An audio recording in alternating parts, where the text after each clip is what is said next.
Praise the lord. నేటి వాగ్దానము యెషయా గ్రంథము 53వ అధ్యాయము 3వ వచనం. యెహోవా సియోనును ఆదరించుచున్నాడు. సియోనుకు తిరిగి చెరలో నుండి విడిపించి యెహోవా రప్పించినప్పుడు, యెహోవా రప్పించినప్పుడు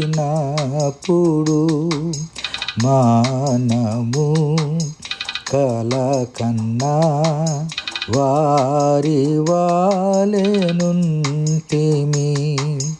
నోటి నిండా నవ్వుండెను, ఆ నోటి నిండా నవ్వుండెను.